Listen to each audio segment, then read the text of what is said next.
yo tuve la oportunidad de entrevistarlo. Usted fue uno de los primeros de los cuales, ¿verdad? Estuvo aquí hablando de Sí. COVID, marzo, abril, o sea, hace más de un año. Correcto. Pensábamos 6 meses que al año estuviera desaparecido. Correcto. Hoy estamos más de un año y la cosa está peor que nunca, porque esa 14 es meses y nuestra estamos realidad. peor.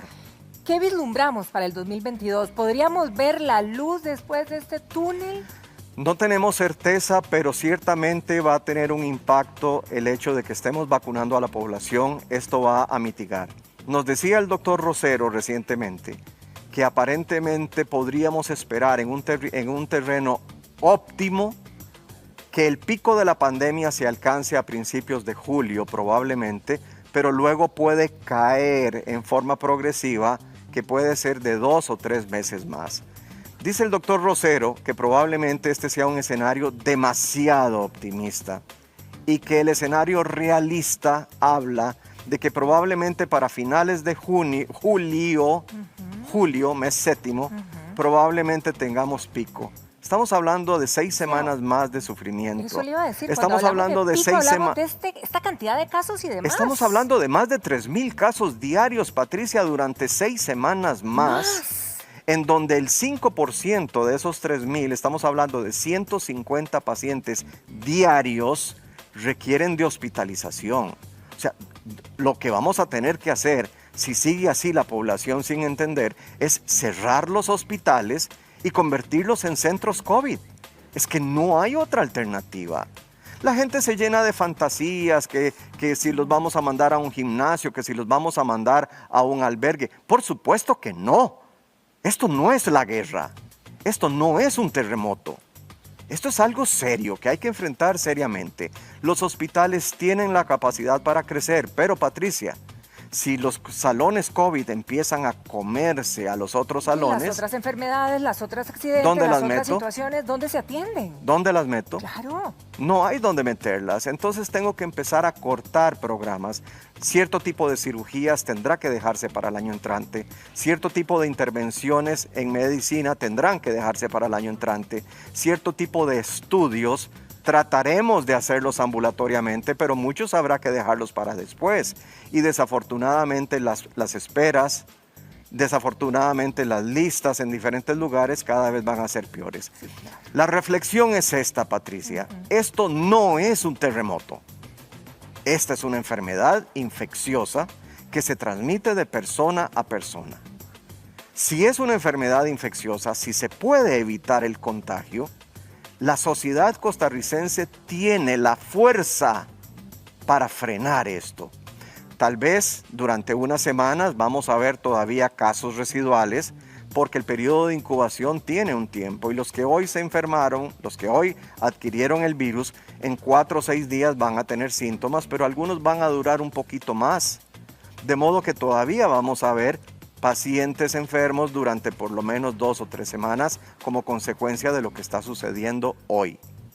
Pero si hoy la familia se reúne, si hoy la juventud reacciona, si hoy los padres de familia empiezan a llamar a sus hijos adolescentes, empiezan a llamar a sus hijos adultos jóvenes y les dicen, venga para acá, mijito, hablemos un toque. O sea, muy lindo todo. Usted tiene derecho a una vida social. Usted tiene derecho a salir con sus amigos. Usted tiene derecho a salir con su novia. Claro que sí. Pero además tiene la obligación de proteger a sus hermanos, de proteger a su familia, de proteger a su sociedad. No es cuestión de estigmatizar a la persona joven, no es cuestión de vivir en este estado de zozobra, de qué irá a pasar con nosotros. Es que no somos víctimas indefensas, somos seres humanos con fuerza de voluntad. Y cuando hay que amarrarse los pantalones, hay que amarrárselos, hombres y mujeres por igual. Quizá para esta maravillosa reflexión sumarle, doctor, porque también ha sido un impacto tremendo a nivel emocional, y esto lo hemos vivido todos, ¿verdad? Por supuesto. ¿Cómo, a pesar de este panorama negro, negativo, ¿verdad? ¿Cómo tendríamos que vivir para que esta luz de esperanza que nos da Rosero, digamos, el primer panorama, el esperanzador, claro, fuera el que vayamos a vivir, ¿verdad? ¿Cómo depende de nosotros y cómo volcar o dar un giro a ese peso negativo? Tendríamos que tener una experiencia personal real y darnos cuenta de la consecuencia de nuestros actos. Tendríamos que ser personas tan maduras que fuéramos capaces de incluso comunicarle a un niño el valor de sus acciones. Cuando una familia me cuenta que el pitufillo de 4 años es el que pone orden en la familia, yo me siento orgullosísimo. Yo me siento orgullosísimo porque creo en el valor de la educación. Creo en que un niño pueda crecer sintiendo que hay una responsabilidad social y que hay que proteger a los demás, no solamente protegernos nosotros. ¿Qué podemos hacer, Patricia?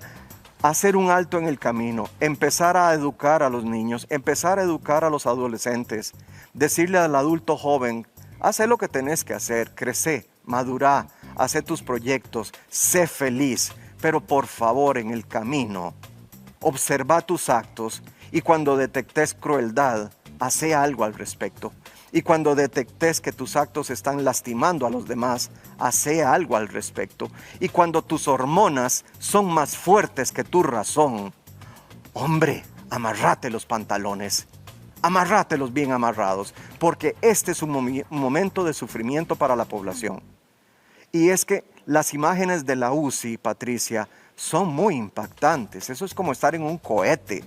Cables, luces, monitores, todo maravilloso, pero el dolor que hay en esa cama, el dolor que hay en torno a esa familia, no la hemos podido comunicar, no la hemos podido pasar, porque son experiencias que solo estando ahí se pueden sentir.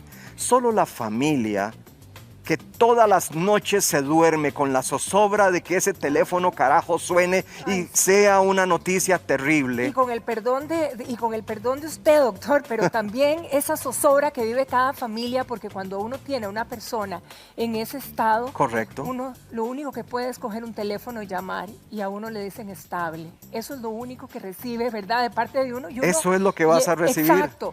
Y es desgarrador. Es desgarrador, Patricia. ¿Qué hacemos al respecto? ¿Qué hacemos al respecto? Le voy a decir algo que es muy frío y es muy objetivo.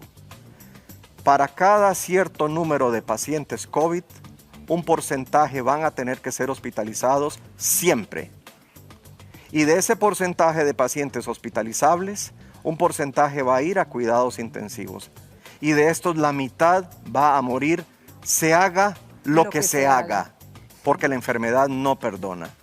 Desde esa perspectiva, si Costa Rica permite que el grupo de enfermos crezca y crezca y crezca, el porcentaje de hospitalizables crece y crece y crece proporcionalmente y crecen los de la UCI y crecen las muertes. Y no quisiéramos vivir imágenes como las que vimos cuando empezó esto, cuando veíamos en Madrid o en España, veíamos imágenes de que había que decidir a qué paciente atender porque no había suficiente espacio para entubar, por ejemplo, y que se tenga que decidir por una vida u otra, doctor.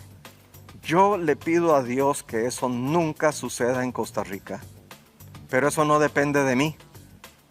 Y creo que Tatica Dios nos está observando y creo que Tatica Dios nos dio algo maravilloso que se llama libertad y nos da sentido común, nos da racionalidad, pero sobre todo nos da la capacidad de amar.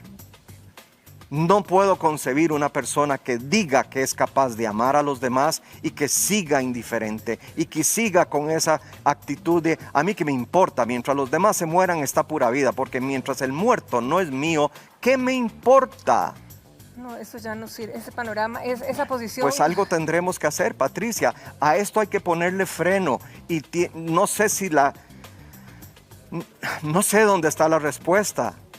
Creo que la respuesta está en la familia. En cada uno.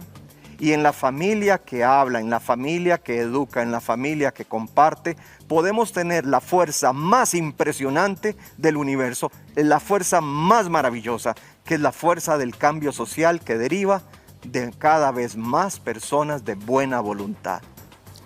Doctor Bosa, muchísimas gracias. Gracias, Patricia. Gracias, de verdad que gracias y que cale esta reflexión y esta conversación en la mente y corazones de cada uno de las personas que nos vio. Cada quien tiene la palabra.